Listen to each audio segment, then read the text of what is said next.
Alright, Shalom, Shalom. This is your brother AHBAD from YAHAWAH AHBAD, GMS in Petersburg, Florida. I'm coming in the spirit and power of YAHAWASHI, YAHAWASHI, BAHASHIM, BARAKHAKODASH. Double honors to my elder apostles, the great MILLSTONE, who rule well. Seeking honor, salutation to all your sensei Akim, that's constantly pushing his word through the sincerity.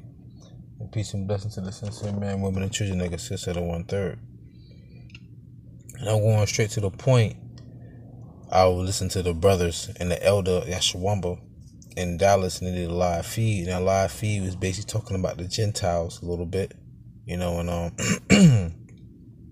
want to touch on a point in the book of Acts that speaks about, people who are called Grecians, but it also goes back to the Israelites, because when the Bible was translated, however you want to put it, they use, common words that we know today. But if you go into the root of that word, or the etymology of that word, so to say, it would give you a better understanding of the verse that you're reading. Okay. Just like, before I even touch that, let me go here real quick.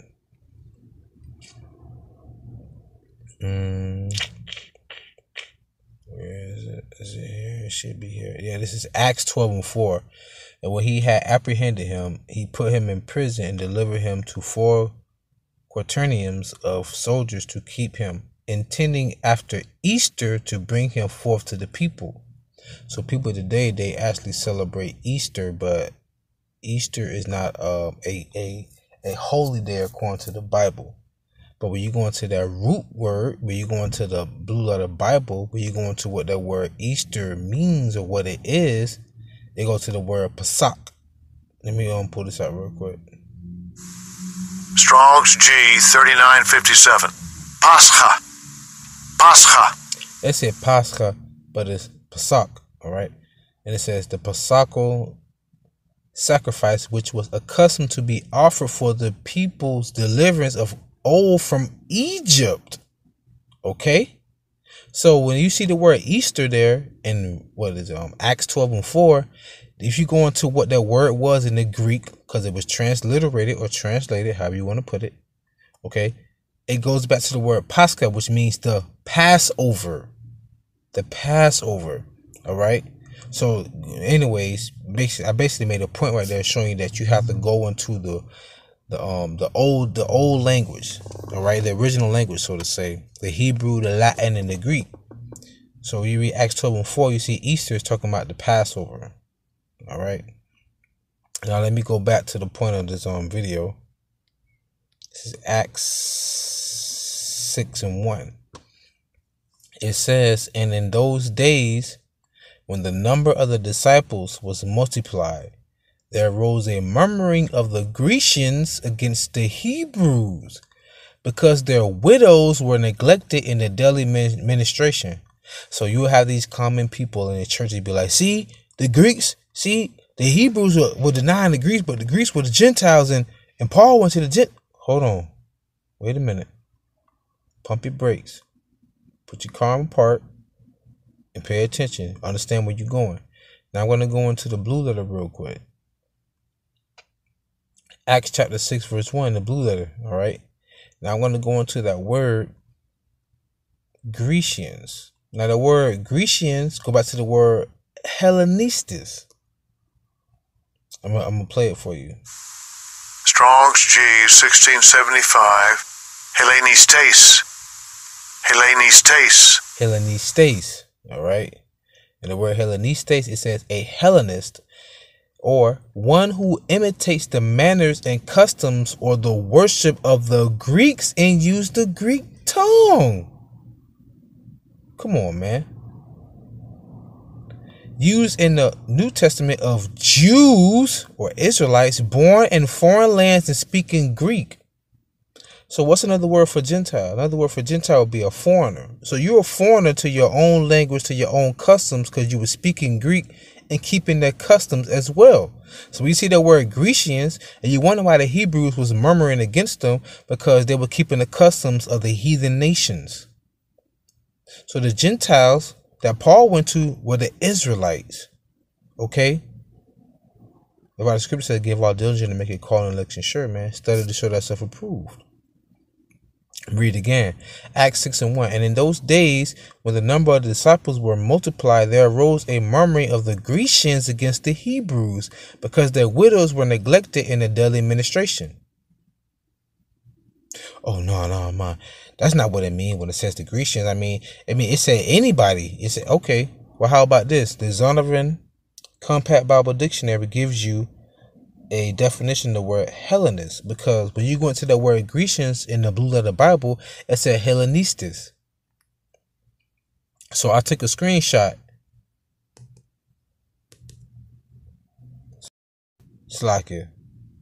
Anyways, going back into that shot where it says Hellenistes, it says Jews who made Greek their tongue, and with it often adopted Greek ideas and practices. That's a cut. That's a cut. And if you read further on in the book of Acts, it speaks about Timothy's mother being a Jewish and his father a Greek. But his father was an Israelite. Because going by the pedigree of the father, that determines who and what you are. Because the man plants the seed, the woman's just the earth.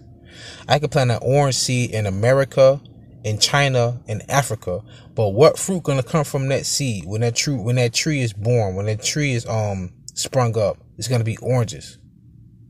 Okay, so if a so-called black man plant his seed or his sperm, or like Jake like to say his nut, I'm just giving you in layman terms, don't get offended, inside a woman, whether she's a so-called Chinese woman, so-called South African woman, or a so-called woman from France, what kind of child is that going to be? That's going to be a so-called black child. All right. So when you go, so Timothy was an Israelite. That's why Paul dealt with him. All right. Anyways, Hellenist goes, it says in the Zondervan Compact Bible Dictionary, Jews who made Greek their tongue and with it often adopted Greek ideals and practices. So that's just going to show you right there that when you read in this Acts 6:1, when it says Grecians, talking about the Israelites here. And it said, because, let me read again. Acts 6:1. And in those days, when the number of the disciples was multiplied, there arose a murmuring of the Grecians, which would be the Israelites who spoke Greek, and the Israelites who also took on the customs of the Greek, against the Hebrews, because their widows were neglected in the daily ministrations. So now let's go on to see what those daily ministrations were, because the Hebrews, we know would it be Israelites. Okay. As a matter of fact, I'm gonna just pull it real quick. The Hebrew, what is it right here? Hebrew. Any one of the Jewish or Israelitish nation. There's no such thing as Israelitish or Jewish. Either you are Israelite or you're not. Point blank, period. So anyone of the Israelite nation, anyone who's a so-called Negro, Latino, Native American. All right. I just want to establish that real quick about that word Hebrew in this chapter and in this verse. Now let's go into the word ministration. See why they was hindering them from keeping it. It says service, ministering, especially of those who execute the commands of others. Now, second definition, of those who by the command of God, YAHAWAH, proclaim and promote religion among men. In other words, keeping the customs of our people among men. Of the office of Moses, of the office of the apostles, and his administration, of the office of prophets, evangelists, elders. Now, the third definition. The administration of those who render to others the office of Christian affection, especially those who help meet need by either collecting or distributing charity. But if you go back to, what is it, Acts 11 and 26, it says the disciples was first called Christians in Antioch, and they were Israelites. Okay, so it's talking about basically keeping the commandments, doing that which was a part of our customs. But see, that was keeping the custom of the Greeks. So the ones who knew they were Israelites was like, man, we don't want them up in here, man. They Greeks, man. We don't want them, man. They've been wearing togas and been wrestling and going to the gymnasium, man. We don't want them, man. They speaking Greek and all that. Listen, you have to understand though. We all are Greeks at one point in our life, man. All right, we have to understand that history itself explains that even we at one point, were Hellenists. That even we at one point was Gentiles. All of us right now, speaking of, I'm going to Galatians chapter 3. Now, people like to use this and run with it in church. All right. Galatians 3 and 27. Verse 26. For ye are all the children of the Most High, YAHAWAH, by faith in Mashiach YAHAWASHI. For as many of you as have been baptized into Mashiach have put on Mashiach. Baptized means you've been baptized not by water, but by the Holy Spirit. Verse 28, this is the point though. There is neither Jew nor Greek. There is neither bond nor free.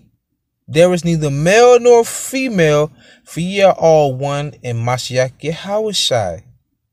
But how is it that you have so-called Chinese Christians today, or so-called Arabian Christians today? It's not talking about the heathen nation. It's talking about our people who took on the customs of the Greeks. Now I'm going to go into that word Greek real quick in this chapter, in this verse, and see what it says. Not go too far there neither. Greek. Helen. Right back to Hellenist. Now, listen, this like the elders say, they go off in the blue letter a little bit, so you got to learn how to take the meat from the bones. It says a Greek either by nationality, whether a native of the mainland or of the Greek islands or colonies. All right. Now, this is what it says. In a wider sense, the name embraces all nations, not Jews that made the language, customs, and learning of the Greeks their own. Why would you say anybody on the earth but the Jews?